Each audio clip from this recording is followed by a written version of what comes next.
안녕하십니까. 발로 뛰는 오성부동산입니다. 오늘은 용산구 남영역 효창공원암역 역세권 도시정비용 재개발이 이루어지고 있는 원효로 일가동 지역으로 나왔습니다. 같이 한번 돌아보면서 역세권 시프트의 어떤 사업인지 그 내용도 같이 한번 말씀을 드려보도록 하겠습니다. 서울시에서는 이제 장기 전세 공급 확대안을 발표를 하였죠. 장기 전세 주택, 일명 역세권 시프트죠. 그러니까 주변 전세 시세 80% 이하 최장 20년 거주할 수 있게 하는 주택 개념을 소유해서 주거로 바꾸는 프로젝트를 시프트 역세권이라고 합니다. 민간 시행자가 역세권 부지, 이제 이 역세권 부지에 주택을 건립하면 시가 최대 준주거 지역까지 용도 지역을 상향해서 용적률을 높여줍니다. 용적률을 높여주고 증가한 용적률의 50%를 장기 전세 주택으로 이제 확보해서 공급하는 그런 사업 내용이죠.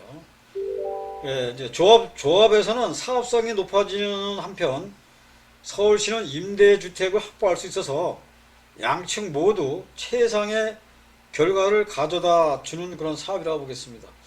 원래는 이제 오세훈 서울시장님 재임 당신 2008년도에 도입이 됐으나 현재는 60여 개 사업지에서 17,000여 규모가 추진 중이고 이 중에 준공 및 입주 물량은 9개 사업장에서 한 1,300여 세호가 됩니다.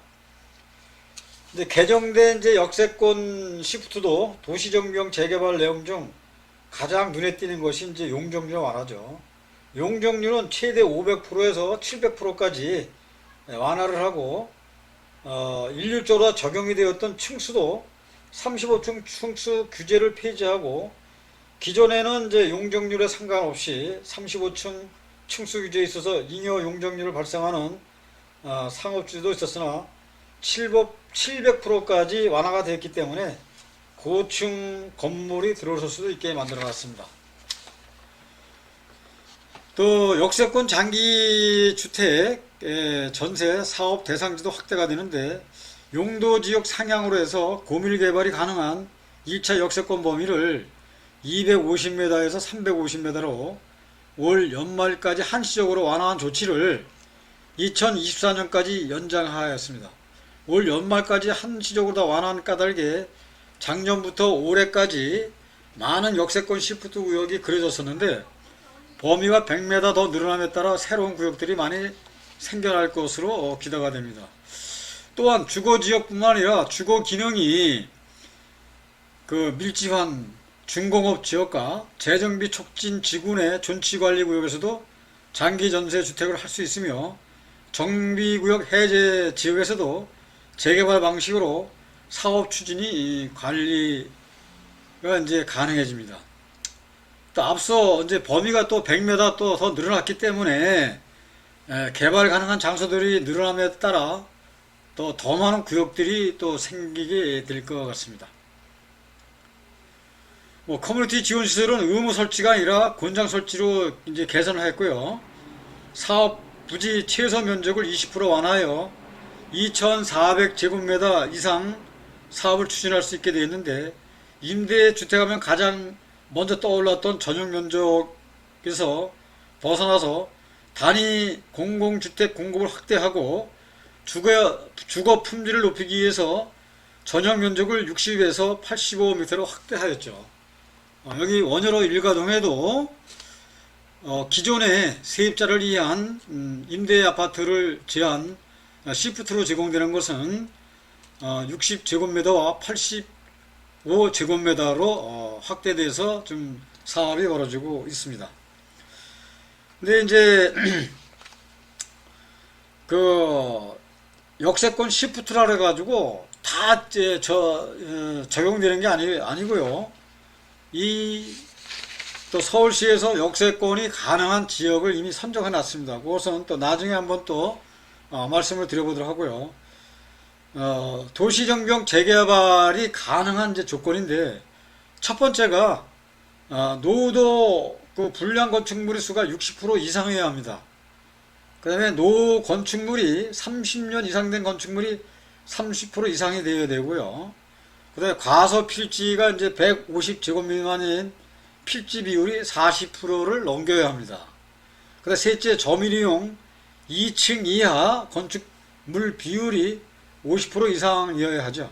그래서 이 조건을 이제 충족하게 되지 않습니까? 그러면은 이제 그 사전 타당성 이제 이 조사를 하죠. 그래서 동의율 50%를 받아서 구청에 이제 사업 제안을 요청합니다. 그러면 구청에서는 사전 검토 후에서 67% 이상의 동의율을 받아가지고 구역 지정을 제안하게 되죠. 그러면 이제 서울시와 도시계획 심의 후 행위 제한을 이제 해주는 거죠. 그러니까 행위 제한이라는 게 이제 그 한마디로 일종의 쪼개기 금지가 된다고 봐야 되겠죠.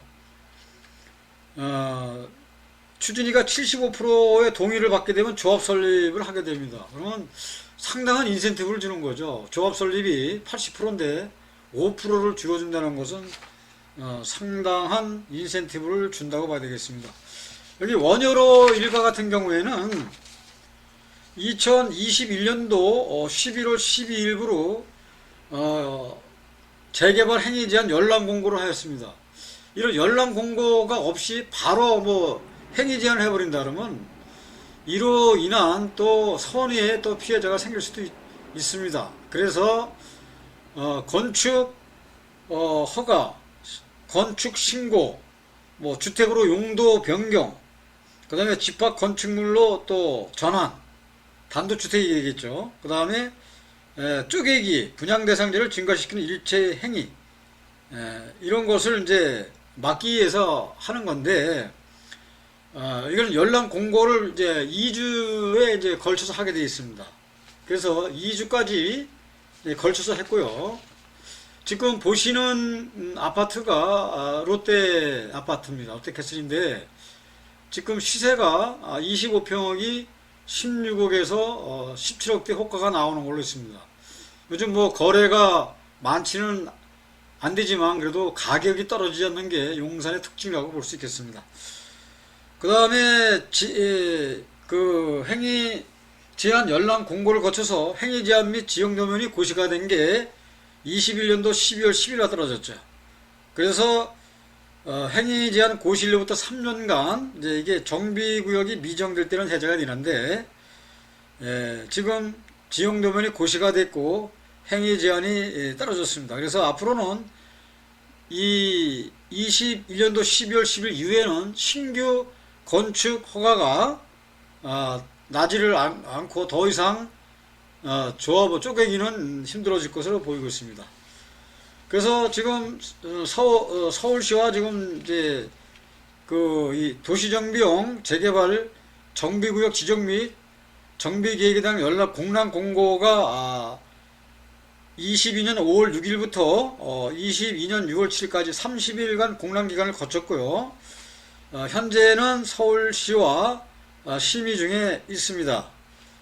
결정사유가 나와 있죠. 노후불량 건축물이 밀집한 지역으로 주거환경 개선이 요구됨에 따라 역세권 공공임대주택 공급을 통하여 서민 주거 안정을 도모하고 계획적인 개발을 하고자 합니다. 이렇게 되어 있습니다.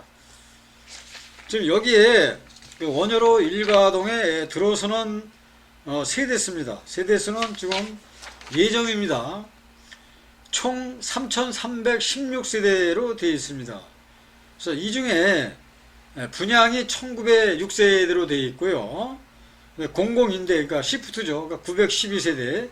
그 다음에 임대주택, 구역 지정 전 3개월 전부터 거주했던 세입자한테 나가는 이제 임대주택이 498세대에서 총 3,316세대가 들어서고요. 이 중에 2,131세대가 60제곱미터 이하 25평형으로 들었습니다. 이 중에 분양이 801세대가 들어서고요. 공공 임대주택이 832세대가 들어옵니다. 그러니까 장기 전세라고 해서 이렇게 소형 평수가 들어온 게 아니라 5평형이 들어서는 거죠. 그 다음에 이제 60에서 85제곱미터, 그러니까 32평형이 1000세대가 들어섭니다.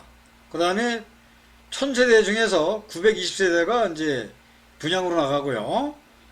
공공임대가 80세대. 그렇게 되면은 장기 전세가 912세대가 나간다 보시면 되겠습니다. 그 다음에 85제곱미터 초과는 185세대가 되겠습니다.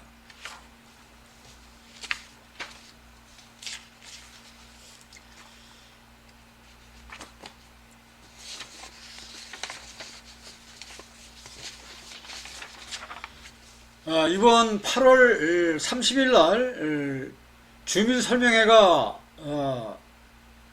원효로 월가 동사무소에서 이루어졌습니다. 그 뭐 진행 결과라든가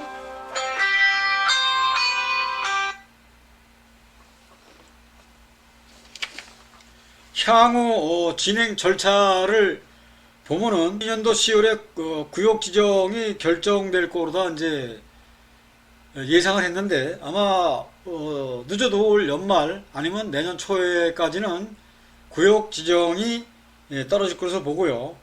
이게 된다면 이제 앞으로 조합 설립 동의서가 또 모여지겠죠. 이제 조합 설립 동의서는 75%이기 때문에 구역 지정만 떨어지면 바로 조합 설립으로 갈 것으로 지금 생각해 볼 수가 있습니다. 그래서 추진위 구성, 그 다음에 설계업체 선정, 창립 총회, 그 다음에 23년도 5월달을 조합 설립 인가로 지금 보고 있고요. 그래서 23년도 12월 달에 건축 심의를 통과해서 24년도 3월 달에 사업 시의 인가를 득하고 24년도 5월 달에 시공사 선정을 해서 24년도 9월 달에 관리 처분 인가를 하고 2주 철거 착공이 25년도에 이루어져서 28년도에 준공 입주한 걸로 지금 주민설명에서 나왔습니다. 이상 발로 뛰는 오성부동산에서 전해드렸습니다. 도움이 되셨다면 좋아요와 구독 부탁드리겠습니다. 시청해 주셔서 감사합니다.